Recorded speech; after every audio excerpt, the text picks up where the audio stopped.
Hi guys, welcome back to my channel. My name is Cheryl and I have started recently on this channel talking about my GLP-1 journey. And so if you know what a GLP-1 is, then this is probably the channel for you. If you don't know what it is, then probably not. So anyway, I just wanted to talk a little bit about what's been going on with me, and basically I just wanted to talk a little bit about my Zepbound journey. I am back on Zepbound and I just took my second shot yesterday. So in my last videos, I told you about the struggles that I'm having getting my medication, and I finally got it last Wednesday.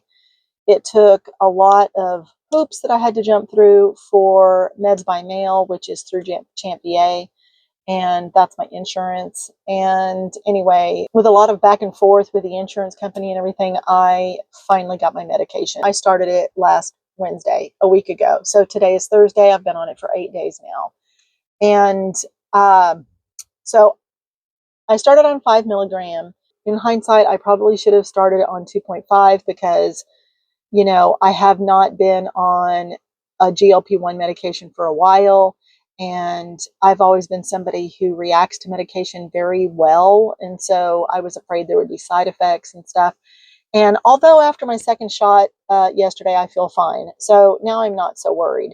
But I started on 5 milligram because I had already been on semaglutide for 10 or 11 weeks. And the doctor thought, well, I don't want you to have to start over on a GLP-1. So we'll start you on 5. Fast forward 7 more weeks before I actually got on it. So I think if I was getting on it today, I probably would have said, let's start with 2.5, but I digress. I started on 5 and I'm doing fine. I was on semaglutide for 11 weeks and it absolutely did nothing for me. I thought the first week or two that it was doing a little bit of something, but it really didn't. And all of my food noise came back and all of my cravings and all of the things. So by the time I started Zepbound last Wednesday, I had put on, uh, 14 pounds. And, uh, you know, that's been a real struggle. That was like a huge fear of mine. I was just like, oh my God, I'm going to start gaining weight again. I had lost a total of 86 pounds, and I had actually put on probably 4 or 5 of those uh, in March, and then put on the rest of it uh, during all of this struggle. And so it just showed me how much I need this medication, not only to help me lose weight and to keep it off, because, you know, the goal here is to keep it off. How many times have we lost weight and then it comes right back on? A million. I mean, I've done every diet in the book. I've lost 20, 30, 40 pounds before, and never this much, but I have lost 30 or 40 pounds before. And then 6 months to a year later, it starts creeping back on, and then it just, you know, you gain it back and then some. So I've never kept it off before, but this time I am. You know, I've been on it for 27 months now. And besides this weight gain that I had recently, I've kept it off the whole time. And so that has been miraculous, and it has been a fear of mine. You know, we all have that fear of gaining the weight back. I mean, that's a huge, huge fear. So yeah, I started gaining it back, and all I could think about was, you know, please, please, please, God, just have that medicine show up. I need to start it. And every week kept going by that things were happening, and then I kept gaining. You know, the last 5 pounds were in the last 2 weeks. I mean, and fortunately, that's come off really quickly. I've already lost 6 pounds. I've already lost 6 pounds. So, yeah, you know, it's something I'm going to have to be on for life. And, you know, it's just something that we all, a lot of people are going to have to stay on it for life. There are people who have gotten off of it and successfully done okay off of it. But I do, I do feel like the people that got off of it and still have kept the weight off and talk about, um, you know, there's one or two girls that I follow in particular, and they work out like fiends. They talk about all of the food that they're eating and stuff like that. And although I think that's wonderful, I've changed my eating habits, and I've, become a lot healthier over the last 27 months. But I do feel like you should be able to indulge. You should be able to have a little bit of stuff with your friends, and that's what this medication helps you do. I really believe that it normalizes our brains and our bodies to work just like everybody else's does. I have a lot of friends who can just go out and have some drinks and some chips and salsa, and it's fine. They don't have any ill effects from it. And if you if you're off of the medication, I think that you have to be a lot more diligent with your diet and your exercise, and you really have to be on point. And I just think it's a lot of work, and I think that maybe their bodies aren't possibly as bad as mine. I don't know. I don't know. Everybody's body is different.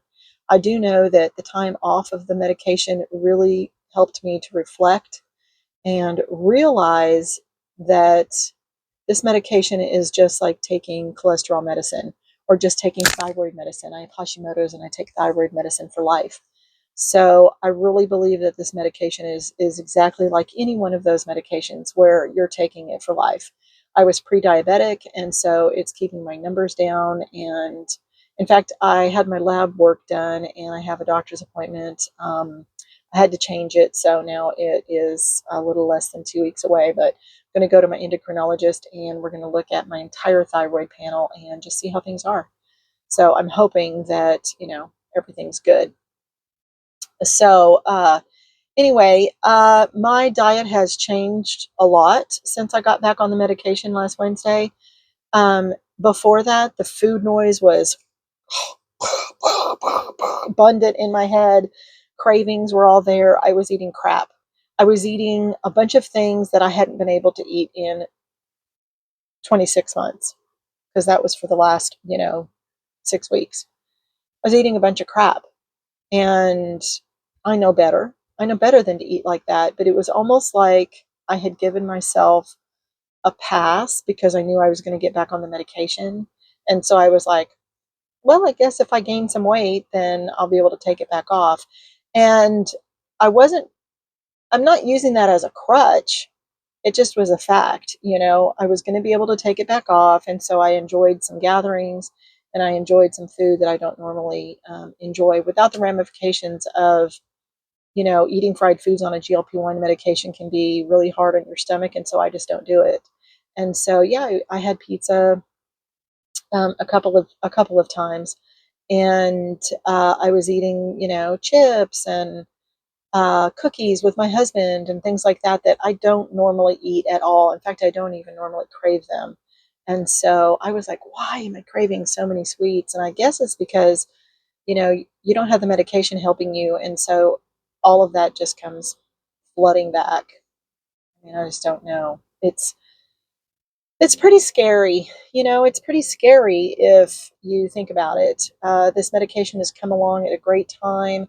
A lot of people are taking advantage of, being able to be on this medication to help them with something that they've struggled with their entire lives.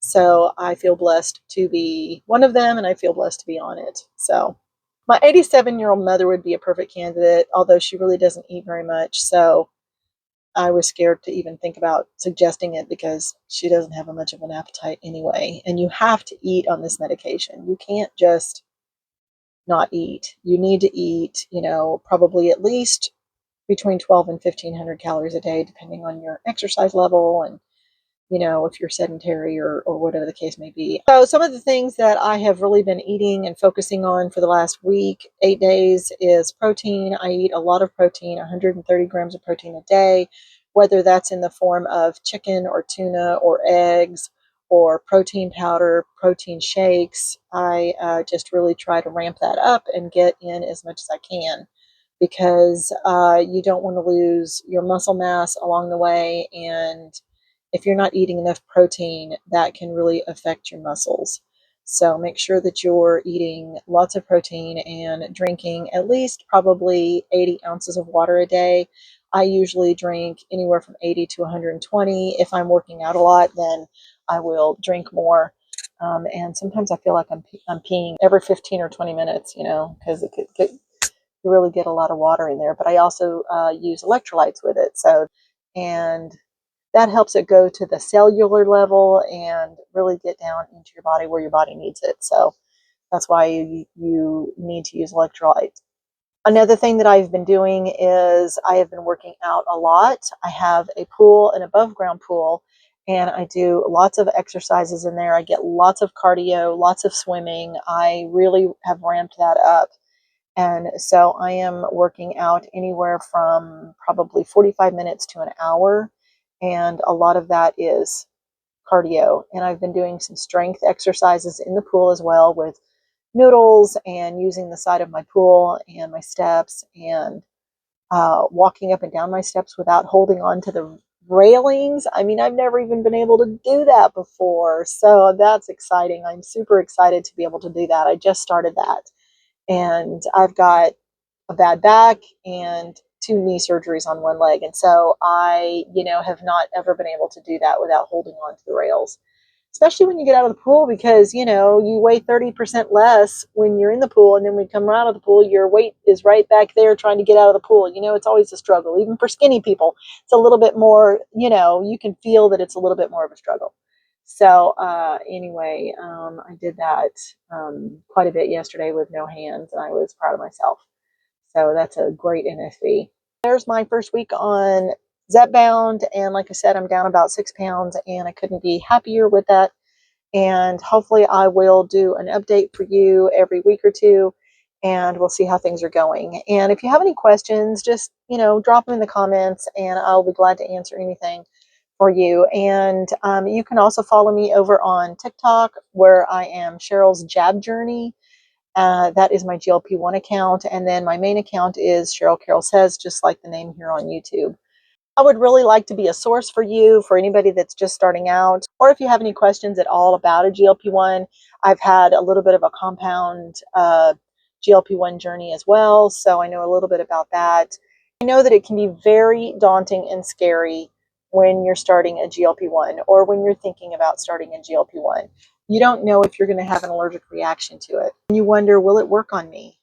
Will it be everything I need it to be? Will it help with my binge eating disorder? Will it help with my PCOS, my Hashimoto's, my fatty liver? There's so many things.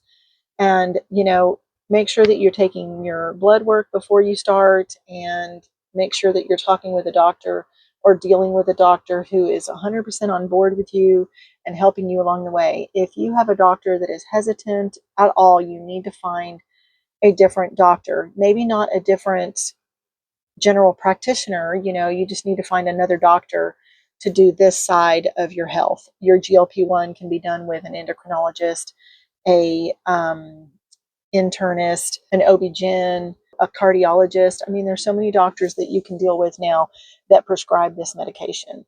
So your first step is going to be that you need to find out if your insurance will cover this. And if it does, yay.